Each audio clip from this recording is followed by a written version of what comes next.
This story is titled, My Sister Said That I Stole Her Money from the Wedding, and Now the Whole Family Hates Me. Days later, I came to the family dinner, showed video proof, and shocked everyone. Hi everyone. Before we dive in, a quick favor. If you enjoy content like this, please hit the subscribe button. It's free, supports the channel, and makes sure you never miss out on amazing videos. Alright, let's get started. What's up guys? I've been holding on to this for a while, and honestly, I'm still not sure how everything went so sideways. Let me back it up and start where this all began. My sister Mallory's wedding. It was a big deal. My parents practically bent over backward to make it the kind of event people would talk about for years. Mallory and Chase, her now husband, were on cloud nine. I'm not super close with Mallory, but I showed up, dressed sharp, smiled for the pictures, and stayed out of the way. That's just how I am. Low drama, keep it simple.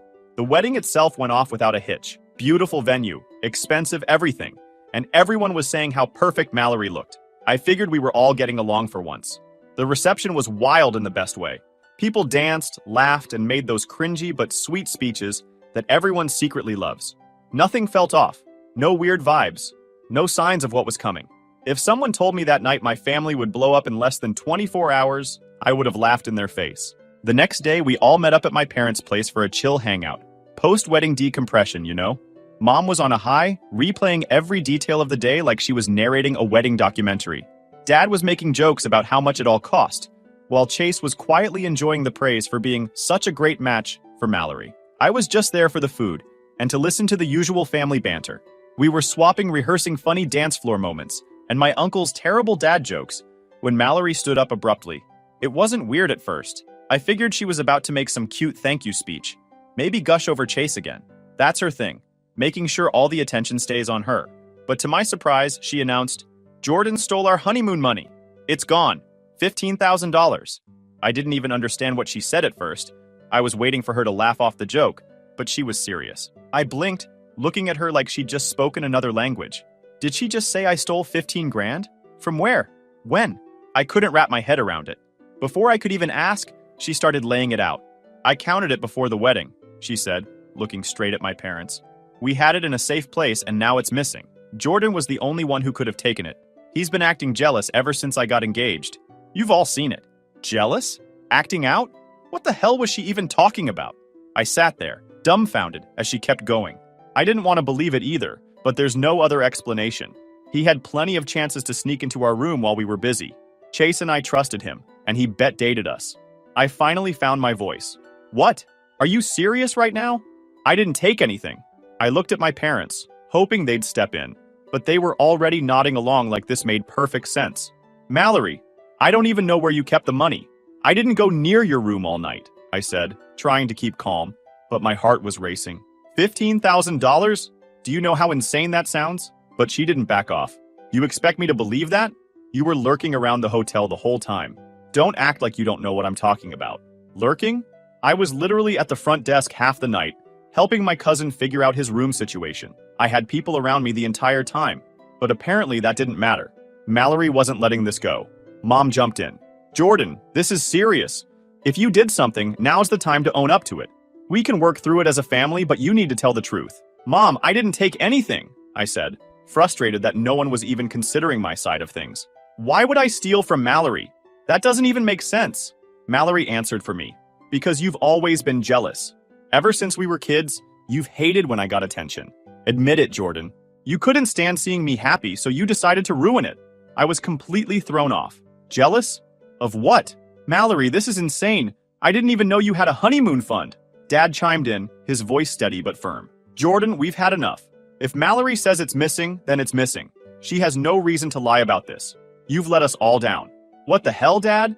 You're just going to take her word for it? I said, feeling my face get hot. I was literally at the front desk half the night, in full view of everyone. Ask anyone. Chase seemed unsure of my sister's claim. He tried to calm things down. Maybe we should take a minute and think this through. I don't think Jordan would do something like this, he said, but Mallory cut him off. Don't defend him, Chase. Are you seriously taking his side right now? She snapped. You're my husband. Act like it. Chase went quiet, and I realized I was completely alone in this. My parents were siding with Mallory without a second thought, and Chase wasn't going to stick his neck out for me. It didn't matter what I said, or how absurd her story was. She'd already won. Dad stood up, signaling the conversation was over. "You need to leave, Jordan. You've done enough damage." The room was suffocating. It felt like the walls were closing in. My heart was pounding so hard I could barely hear myself think. I tried one last time to reason with them, looking directly at my dad. "Seriously? You're kicking me out over this? Without any proof? What the hell is wrong with you guys?" I asked, still hoping someone would snap out of it and realize how ridiculous this was. But no one did. Dad's face hardened. He wasn't even looking at me like his son anymore. "Jordan, enough. We've heard enough. You've embarrassed this family, and worse, you've hurt your sister on what should have been the happiest day of her life. I'm telling you, I didn't take a damn thing. How can you just decide I'm guilty without even asking questions?" I responded. Mallory chimed in, voice dripping with fake hurt. "You're the only one who had the chance, Jordan. Stop trying to weasel your way out of it." Dad stepped closer, towering over me now, his voice low and cold. "You're no longer our son. I don't have a son who steals from his family." The words hung in the air like smoke, choking me. I stared at him, waiting for him to take it back, to say something, anything, that would fix what he'd just said. But he didn't. I looked around the room, desperate for someone to speak up, to stand up for me. Mom? Chase? Even Mallory?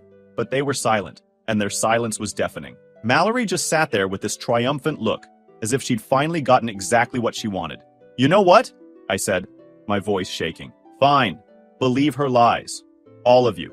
But don't come crawling back when you realize how wrong you are." I grabbed my coat and walked out, slamming the door behind me. My head was spinning.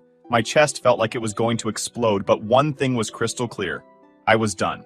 If they wanted to make me the villain, I'd let them. But this wasn't over. Not by a long shot. Driving home that night felt like a blur. My head was pounding, and I couldn't stop replaying what had just happened. My family, my own parents, had kicked me out over a story Mallory made up. A story that didn't even make sense if anyone thought about it for more than a second. How does someone casually steal $15,000 from a locked room at a crowded wedding? But logic didn't matter. She said it, and they believed it. Then a core memory clicked in my mind. This wasn't just random drama. This was about Grandma. A few months ago, during a family dinner, Grandma had pulled me aside and told me something that caught me completely off guard. She'd decided to leave me most of her inheritance. I remember being stunned. Mallory was the golden child, the favorite, the one who always knew how to charm everyone. But Grandma said she trusted me to use the money wisely, to preserve the family's legacy, whatever that meant. She said I was grounded and responsible, and Mallory was, well, not. Mallory didn't take that news well when she found out. I wasn't supposed to know this, but my mom accidentally let it slip during one of her venting sessions. Apparently, Mallory had been working overtime trying to convince Grandma to change her mind, taking her to fancy lunches, sending flowers, even talking about how she and Chase would use the money to start a family. But Grandma wasn't budging. Mallory was furious, and suddenly all her subtle jabs at me started to make sense. So this accusation, it wasn't about the money. It was about making me look bad. Bad enough that Grandma would second-guess her decision, painting me as a thief who stole from his own family, ruining my reputation and taking Grandma's money. Sounds perfect. Mallory had always been good at playing the victim when it suited her. This was just a bigger, uglier version of the same game she'd been playing since we were kids. By the time I got home, the shock of the accusation had turned into full-blown anger. I sat on my couch, scrolling through the family group chat, which was blowing up. Mallory had wasted no time rallying the troops. "I just don't know how Jordan could do this to me," one of her messages said. "We've always tried to include him, even though he's so distant. And this is how he repays us?" The replies were all the same. "So sorry you're going through this, Mal. You're so strong. We're all here for you." It was like watching a group of people cheer on the wrong team. Nobody even bothered to ask for my side. Nobody cared. I threw my phone onto the coffee table. I couldn't let her get away with this. But what could I do?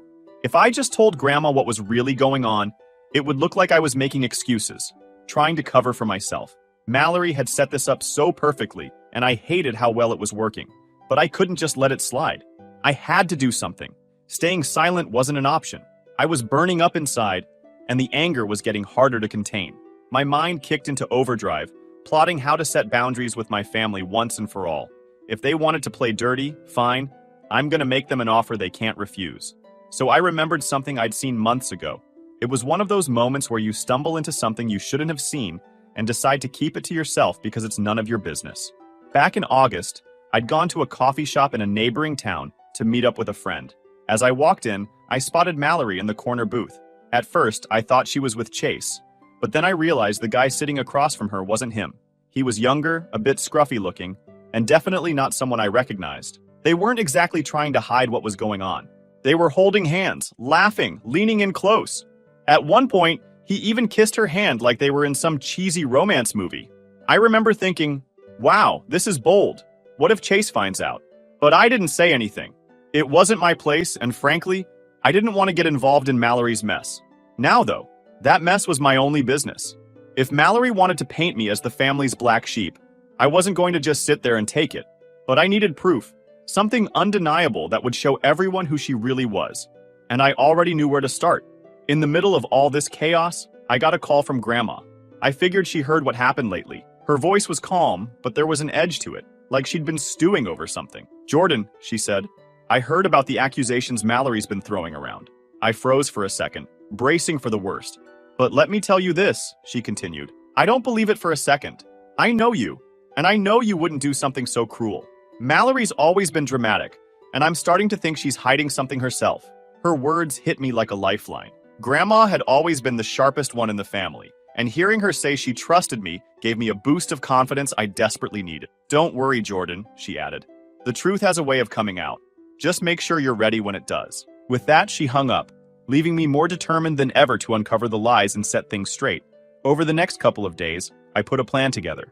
Mallory had a routine so predictable it was almost laughable. Every Thursday, like clockwork, she'd say she was meeting with a friend. It didn't take a genius to realize these so-called errands conveniently lasted a few hours, starting right around 7 p.m. Chase, the overly trusting guy that he was, never batted an eye. He just waved her off without a second thought. But if I was right, and she was still sneaking off to see coffee shop guy, this would be my chance to catch her red-handed. Thursday evening rolled around, and I parked my car a few houses down from hers, trying to stay inconspicuous. The waiting part was brutal. Every car that passed made me flinch, and I kept second-guessing if I was even doing the right thing. Spying on my own sister? It felt wrong, but so did being framed as the family thief. Desperate times, desperate measures. At exactly 6:45 p.m., her porch light flicked on, and my pulse kicked into overdrive. I ducked down as Mallory strolled out in her usual casual but cute outfit, the kind that screams she was meeting someone, not picking up groceries. She glanced around quickly, got in her car, and backed out of the driveway. I gave her a head start and then followed, keeping my distance like I'd seen in those crime shows. She drove straight to the same coffee shop I'd seen her at before. I parked discreetly across the street and watched as she pulled into the lot. The same guy was waiting for her by the entrance. She got out of her car and they hugged. Then they kissed. The kind of kiss that would have made Chase throw up. Not a quick, friendly peck. This was full-on PDA. I pulled out my phone and started recording. If Mallory wanted to ruin my reputation, I wasn't about to play nice anymore. They went inside and I stayed put, recording every move they made through the shop's big front window. They grabbed a table in the corner and settled in like it was date night. He kept leaning in close, touching her arm, whispering things that made her laugh. She wasn't acting like someone who just married the love of her life. After about 30 minutes, they left the shop, hugged again in the parking lot, and got into their separate cars. I waited until they were long gone before driving home, my heart racing the entire way. Not because I was nervous, but because I finally had something to fight back with. I spent the rest of the night reviewing the footage, making sure everything was clear and undeniable. The video was gold. It showed everything. Her car, her face, the guy, the kisses, the whole happy couple vibe. It was exactly what I needed, but I wasn't going to rush this. Mallory had blindsided me in front of the family, so it was only fair I returned the favor in the same way. I'd wait for the perfect moment, and when it came, there'd be no denying who the real villain was. While I waited for the perfect moment to blow up everything, and after piecing together Mallory's Thursday night routine, I realized I needed more than just the coffee shop recordings. If I wanted to blow the lid off her lies, I needed to uncover the full extent of what she was doing. The coffee shop dates were damning, but something told me that wasn't the whole story. Mallory wasn't the type to keep things simple. I started digging deeper into her habits. I'd noticed over the years that she often disappeared on weekends too, claiming she had shopping to do or plans with friends. These little gaps in her schedule used to seem normal. Now, with everything I knew, they stuck out like a sore thumb. I decided to follow her the next time she claimed she had errands to run. The first opportunity came that Saturday. Around noon, Mallory left her house wearing casual clothes. She got in her car and drove off, and I followed her from a safe distance. She headed to a shopping plaza a few towns over and parked near a boutique. At first, I thought maybe I was wrong. Maybe she was just out shopping like she'd said. But she was only inside the boutique for about 10 minutes before coming back out empty-handed. No bags, no purchases, nothing. She got into her car and drove away, and I kept following. This time, she went to an apartment complex on the other side of town. It was small and tucked away. Definitely not somewhere she'd go randomly. She parked her car and walked straight up to one of the units. What threw me off was how casual she was about it. She didn't knock or wait for someone to let her in. She had a key. She unlocked the door like it was her place and disappeared inside. I sat there in my car, staring at the apartment building, trying to process what I'd just seen. Was this where that guy lived? It had to be. There was no other explanation for why she'd have a key to a random apartment. I debated whether to get out and try to get closer, but I didn't want to risk her seeing me. Instead, I documented everything. I took photos of her car parked in front of the building, zoomed in on the apartment number, and noted the timestamp on my phone. I waited for over an hour, watching, but she didn't come back out. Eventually, I left, but something about it didn't sit right. I couldn't shake the feeling that this was bigger than I thought, and I was finally starting to uncover the full extent of her lies. The next morning, I couldn't resist going back. I pulled into the same spot across the street, hoping to see if anything else would confirm what I was suspecting. Around 8 a.m., the door to the apartment opened, and sure enough, the guy from the coffee shop stepped out. He stretched, looked around casually, and then hugged Mallory as she stepped out behind him, got into her car, and drove off. Of course, I got all of it recorded, and that was enough for me. Now it was showtime. Mallory had gone full scorched earth on me at the family gathering, so it was time to give her a taste of her own medicine. I came up with a plan. A family dinner to apologize and make amends. My parents were still furious, but after a lot of convincing, they reluctantly agreed. Mallory, on the other hand, jumped at the chance. She probably thought it was her moment to double down and drag me even further through the mud. What she didn't know was that this dinner was about to blow her perfect little act to pieces. The days leading up to it were brutal. I kept my head down and stayed silent, even as Mallory kept throwing digs in the family group chat, going on about how some people can't take responsibility for their actions. It was infuriating. She was soaking up the attention, and my parents were eating it up. Every time they sent a message like, "We're so proud of you, Mallory, for handling this with such grace," I had to stop myself from hurling my phone across the room. But I stayed cool. I knew it would be worth it. The morning of the dinner, I texted everyone in the group chat, including Chase. I told them I wanted to clear the air and explain myself. "I owe everyone an apology tonight," I wrote. "Especially you, Chase." My mom replied first, saying they'd be there, but that I'd better have a damn good explanation. Mallory chimed in with her usual sarcasm, something along the lines of how she hoped I was finally ready to confess. My dad said, "This better be good or don't bother showing up." Chase's reply was short and neutral. A simple thumbs up emoji. Perfect. Everything was falling into place. I spent the day preparing. I loaded the video onto my laptop and double-checked the quality. Just to be safe, I printed out screenshots in case anyone tried to accuse me of faking it. By the time I arrived at my parents' house that evening, I wasn't nervous anymore. I felt like I was walking into battle, and for once I was ready to win. My mom opened the door, looking like she'd already decided I was guilty of everything Mallory had said. "Good," she said as I walked in. "We've been waiting to hear from you. Mallory's been so hurt by all this." I didn't bother responding. I just nodded and walked into the dining room, where the rest of the family was waiting. Dad was at the head of the table, looking serious. Mallory was sitting next to Chase, who looked like he'd rather be anywhere else. She gave me a fake smile, like she'd already won. "We're glad you're here," Mallory said, her tone dripping with condescension. "It takes a lot of courage to admit when you're wrong." I stayed calm. "Thanks for letting me come," I said, keeping my voice neutral. "I just thought it was important to talk about everything that's been going on."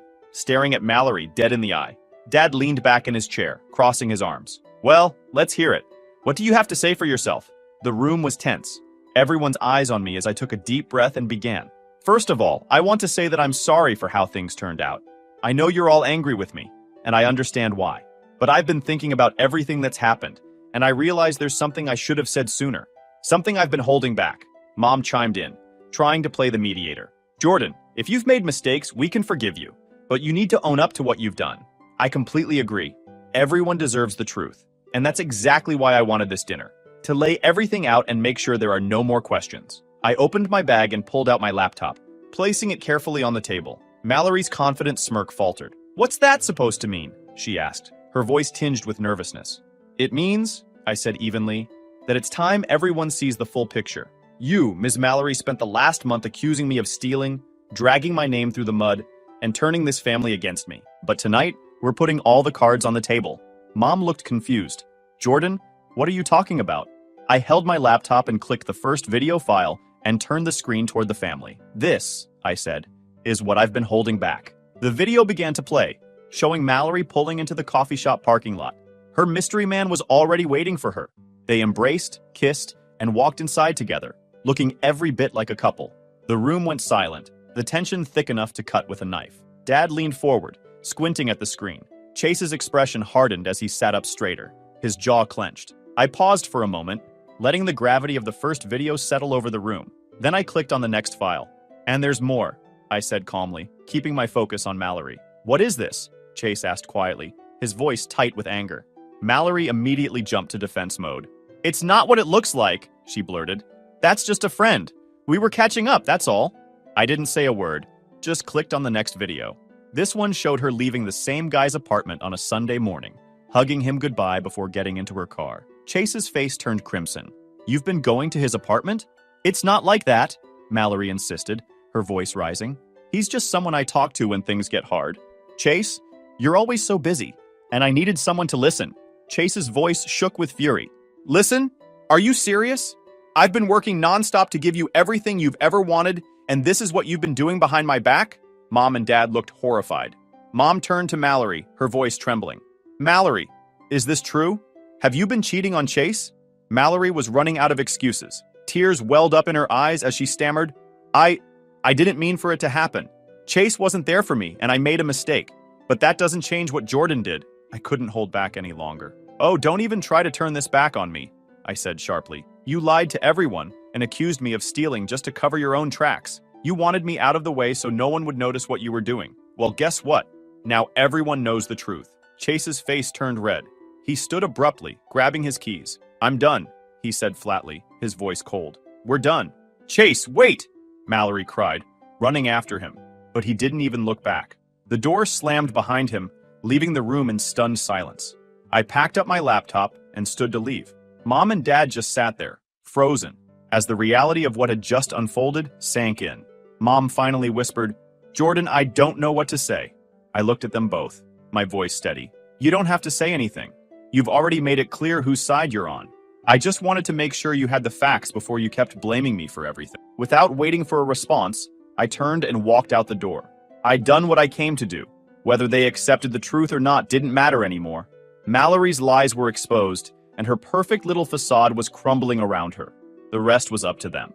Now, the truth was out, Mallory was exposed, and Chase had finally seen her for who she really was. But of course, nothing involving Mallory could ever be that simple. I didn't expect the fallout to start immediately, and the drama that unfolded made everything before it look like a warm-up act. It began the next morning. My phone blew up with texts from extended family members who had somehow already heard bits and pieces of what happened.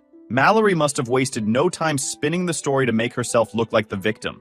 Her version of events painted me as a vindictive brother who'd been waiting for years to ruin her happiness. According to her, I'd followed her around for weeks, secretly recording her to sabotage her marriage. She made me the villain who had destroyed the family. I ignored most of the messages at first, but a few stood out. My aunt, always one to believe the loudest voice in the room, texted me, Jordan, I don't know what's gotten into you, but you should be ashamed of yourself for what you did to Mallory. Family sticks together. Sticks together? That only seemed to apply when Mallory wasn't the one in the wrong. I decided to reply, keeping it short and blunt. Maybe ask her why she's been lying to everyone for months. I'm done taking the blame for her mess. By noon, the family group chat was a war zone. People were either furious at me for ruining Mallory's marriage or demanding answers from her about what they'd heard. My mom chimed in with her usual attempts to control the narrative. This is a private family matter. Let's keep this between us and work through it like adults. Mallory, predictably, stayed quiet in the group chat, probably waiting to see how many people she could still sway to her side before addressing anything. Dad sent me a private message telling me I was being immature for airing the family's dirty laundry, as if I hadn't just spent weeks being accused of theft in front of everyone. Meanwhile, Chase officially moved out of their house. I found out through a mutual friend who said Chase had canceled the trip to the Maldives, packed his stuff, and left Mallory to deal with the fallout on her own. That alone gave me a weird sense of closure. For the first time, someone in my family wasn't blindly defending her. But Mallory wasn't done. A few days later, I woke up to even more chaos. Mallory had apparently reached out to friends and extended family, telling them I'd fabricated the videos and photos. According to her, I'd fabricated everything to make it look worse than it was. She called me obsessed and accused me of stalking her because I was jealous of her success. The accusations were absurd, but some people bought it. I started getting texts and calls from people I hadn't talked to in years, asking me if it was true. Some were genuinely confused, but others were outright hostile. One cousin even texted me, "Dude, why would you go this far just to ruin Mallory? What's your problem?" I didn't bother replying. At that point, I realized there was no winning over certain people. Mallory had spent her whole life perfecting her golden child act, and some people were too deep under her spell to see the truth. But what Mallory didn't count on was Chase stepping in.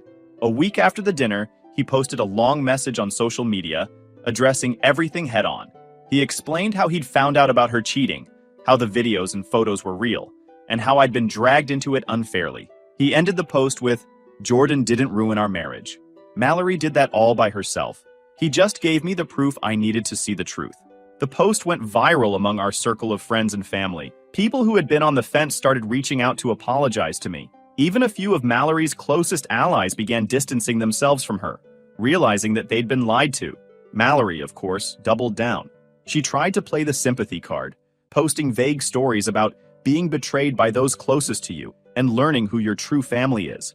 She even hinted at the idea that Chase and I had teamed up against her, which made me laugh considering Chase and I had barely spoken before all this. Then came her boldest and most desperate move yet. Mallory decided to sue me for defamation. Yes, you read that right. She actually filed a lawsuit, claiming that I'd intentionally spread false information to ruin her reputation and cause her emotional distress. When I got served the papers, I couldn't decide whether to laugh or get angry.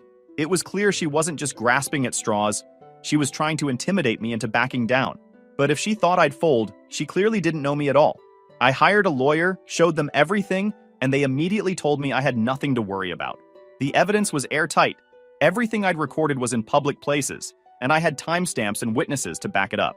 The lawsuit was a joke, but it dragged on for weeks, adding more stress to an already exhausting situation. When the court date finally arrived, Mallory showed up with her lawyer, looking smug as ever. But the judge wasn't impressed. My lawyer presented the videos, photos, and even Chase's testimony, which left no room for doubt. Mallory's claims fell apart almost instantly, and the judge dismissed the case, ruling that the evidence was both truthful and relevant. But the real moment of satisfaction came when the judge addressed Mallory directly. This court does not take kindly to baseless accusations and attempts to manipulate the legal system for personal gain. I urge you to reflect on the decisions that led you here today. Mallory left the courtroom humiliated, but the damage to her reputation was already done.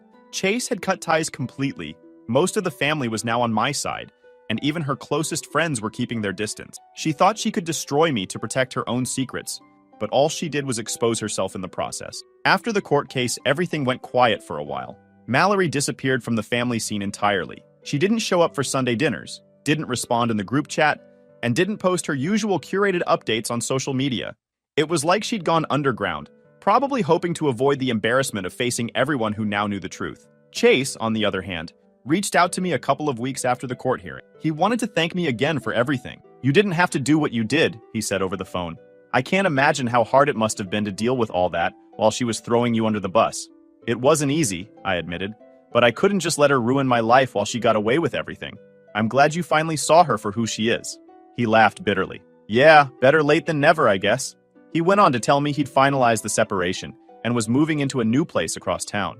Mallory had been trying to contact him, begging for another chance, but he was done.